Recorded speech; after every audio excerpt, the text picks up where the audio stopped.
For the photographer Giles Duley, a trip to document the plight of civilian amputees at a hospital in Afghanistan ended in February 2011 as he stepped on an IED en route to losing 2 legs and an arm and very nearly his life.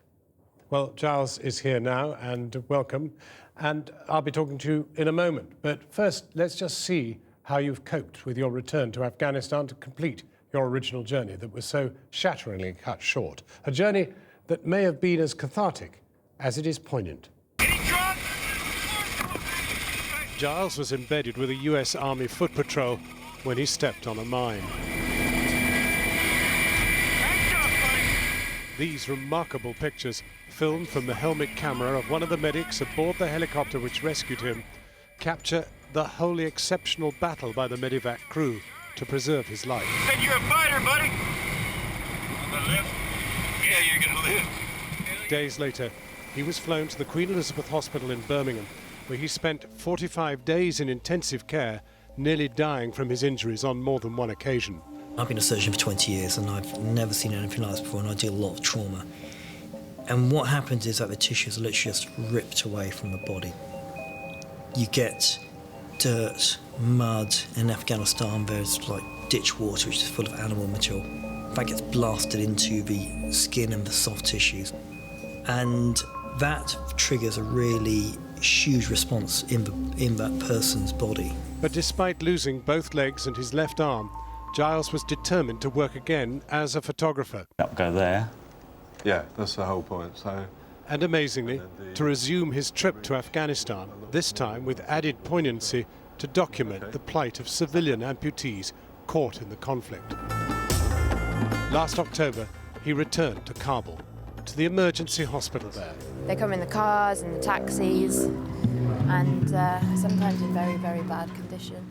The clinic is run by an Italian charity and deals with up to 30 injured civilians every day.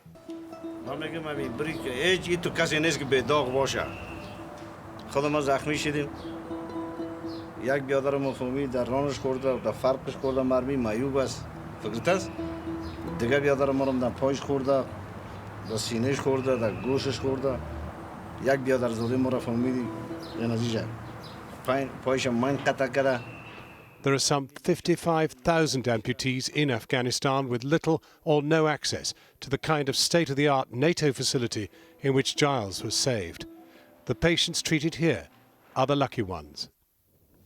The quite extraordinary documentary from which those images are drawn is going to be shown at 10 o'clock tonight on Channel 4. It's called Walking Wounded, Return to the Front Line. And I must admit, Giles, in watching it, 3 of us, all hardened operatives here, cried, I think, almost from the beginning to the end. I think the particular thing which really drew us was obviously the shattering consequences of your treading on the mine, but it was the heroism, literal heroism, of the doctors in that helicopter giving their all to save your life. And you seemed to be conscious through it all. Yeah, I never lost consciousness. When I stepped on the IED, I remember just this bright white light and heat and just flying in the air came down on my side. And really, it was a strangely calm moment. I remember looking up at the sky and the tree that was there. I could see bits of my clothing, thinking that wasn't a particularly good sign. But for some reason, I was lucky. Everything stayed sort of compos mentis, and I was able to communicate with everyone. And then when the medevac crew came, and I got in the helicopter. But even when you were on your back in the helicopter, naked, they were driving pumps into your chest to try and keep your flow going. Yeah, I mean... And you were aware of it, and the pain. Yeah, I mean, actually what happened is that the device they had to put in to try and get liquids in, it took 3 attempts. And I remember when they were about to do it the 3rd time, I did actually say, really? You had to do it again. And it was incredibly painful. And you did nearly give up.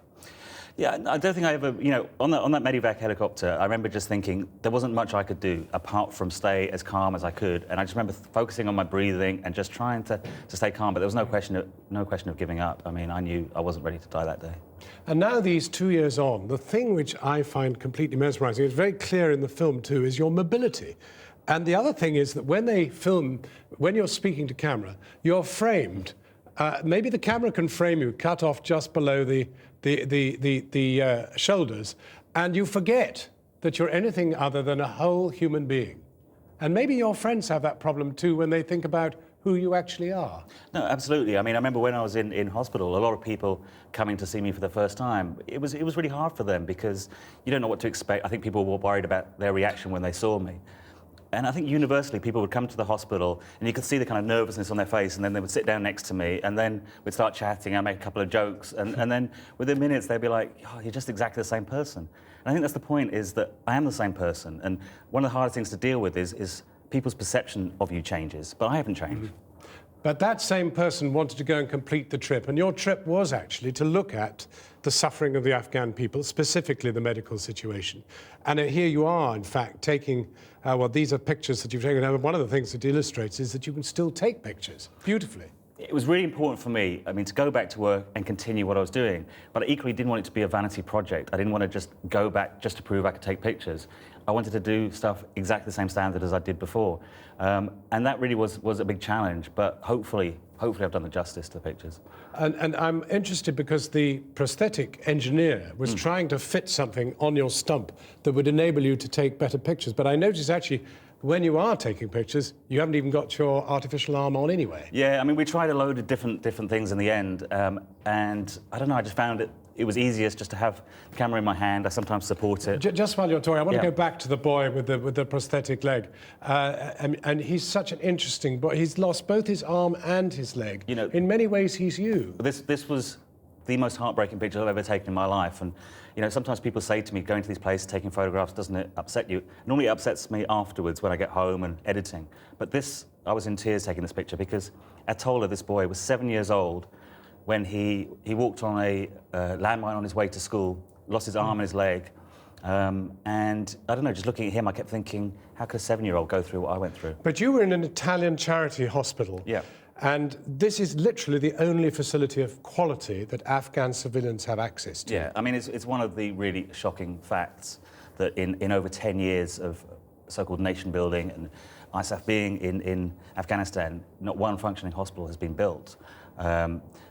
That to me is just, you know, That's horrendous. the power of this movie tonight. I started watching it thinking, well, this is a voyage of discovery, self-discovery by Giles. But it isn't. It's that. And you are the joy because you're a whole human being.